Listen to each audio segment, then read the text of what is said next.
is Lady Boulay, and I hope you're having a great day. Thank you for your support. Thank you for subscribing to the channel. Thank you for your thumbs up, for your comments, and thank you for sharing the videos. Thank you for all you do to support the channel. And yes, we are commanded to love one another, whether we want to or not, or whether we agree with each other or not. Well, in this political season, I want to talk briefly about timing and connections, because there's a wrong time and a right time to do everything. In the book of Ecclesiastes, it says, "To everything there is a season, and a time to every purpose under the heaven." So there's a season for everything. And I'm speaking about a pop singer that the young people in my family used to like because of her beautiful, clean, and wholesome image, and because you could listen to her music in the company of anybody without being ashamed, because they turned me on to her music, and I liked her music and her style. And I'm talking about the beautiful Chrisette Michele. Chrisette Michele gained recognition for her powerful vocals and soulful sound. In 2009, she won a Grammy Award for Best Urban Alternative Performance for her song Be Okay, featuring will.i.am. She was previously signed to several record labels, including Motown and Capitol Records, but unfortunately, she was dropped from her label in 2017. Despite setbacks, Chrisette Michele depends on her talent, her musical style, and her musical vocals. She plans to release new music independently through her own label, Rich Hipster. She continues to create music and perform, showcasing her talent and her resilience. One significant turning point in her career was her performance at Donald Trump's 2016 inauguration. And that is what I consider poor timing, because that was a time when black people really were not feeling Donald Trump, and he didn't have this swell of support from the black community that he seems to have now. Time will tell whether or not this is real or whether it's hype, hyperbole, exaggerated. Her decision to perform at Donald Trump's inauguration sparked controversy and backlash, leading to a decline in her popularity and opportunities. And that's what I thought was really awful, that someone who had such a promising career, so fresh and so clean, operating on pure talent, could be set back by something as frivolous as singing a song at the Trump inauguration. That is how strongly black people felt about Donald Trump in 2016.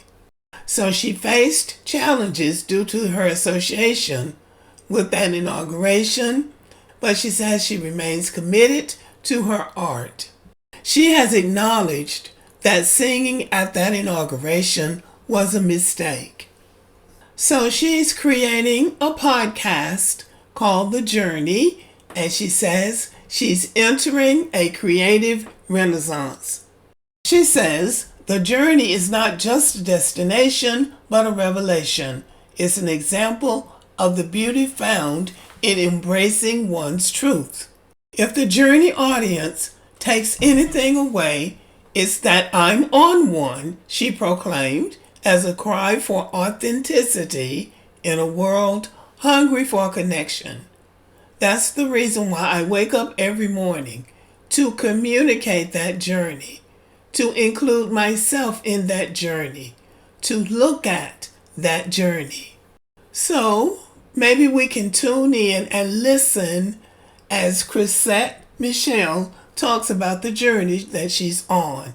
It is a podcast, and in her words, listeners find the promise of a creative renaissance, a journey of self-discovery waiting to be embraced.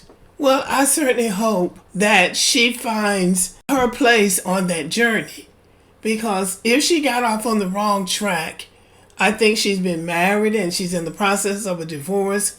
She's had her heartaches like everybody else.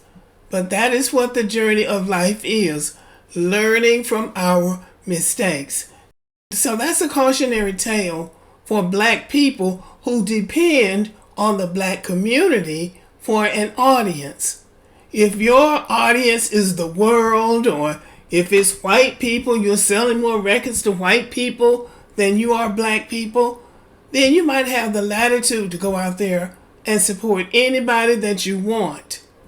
But if your audience is Black, and Black people have been loyal to you, and Black people have supported you and helped you launch your career and sustain your career, then maybe you need to listen to what Black people are saying. I look at people like Patti LaBelle, the OJs, the Manhattans, the Temptations, these people who have been around since the 60s and the 70s.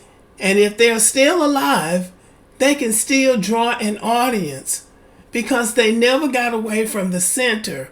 They never forgot who their audience was. So there is something to be said for being loyal to your audience. When I look at country music, those country music singers don't go off the rail. They don't go out there offending white people. They don't offend their audience, no matter how ignorant they might think they are or how backwards they think they are. They don't offend their audience.